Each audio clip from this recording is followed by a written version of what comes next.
கிறிஸ்துவுக்குள் மிகவும் பிரியமானவர்களே, ஆண்டவராகிய இயேசு கிறிஸ்துவின் நாமத்தில் என் அன்பின் வாழ்த்துக்கள். இன்றைக்கு ஆண்டவர் உங்களை பார்த்து சொல்கிறாங்க. ஏசாயா 45ஆம் அதிகாரம் 2வது வசனம், நான் உனக்கு முன்னே போய் கோணலானவைகளை செவ்வையாக்குவேன் என்று கர்த்தர் வாக்கு கொடுக்கிறார்.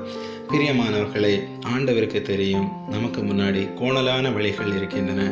பயப்படாதே, நான் உனக்கு முன்னே போய் கோணலானவைகளை செவ்வையாக்குவேன் என்று கர்த்தர் வாக்கு கொடுக்கிறார்.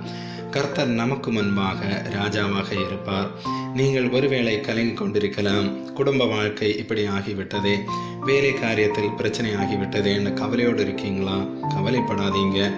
ஏசாயா தீர்க்கதரிசியினால் கோரேஸ் அரசன் பிறப்பதற்கு 150 ஆண்டுகளுக்கு முன்பு அவரை குறித்து மிகவும் தெளிவான தீர்க்க தரிசனத்தை தந்தருளின கர்த்தர் இன்றைக்கு உங்கள் குடும்பத்தில் இருக்கக்கூடிய பிரச்சனைகள், கரடுமுரடான வழிகள், வேலையில் இருக்கக்கூடிய பிரச்சனைகள் எல்லாவற்றிலும் இருந்து கர்த்தர் உங்களுக்கு முன்னே போய் கோணலானவைகளை செவ்வையாக்குவார்.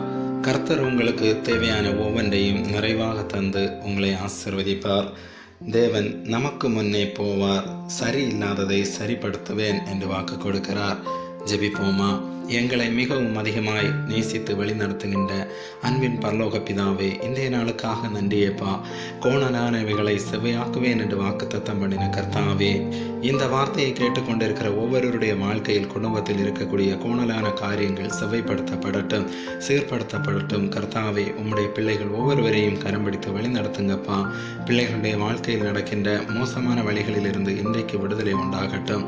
ஆண்டவரே, நெருக்கமான சூழ்நிலையில் இருந்து உம்மை நோக்கி கூப்பிடுறாங்கப்பா. செவி சாய்ப்பீராக.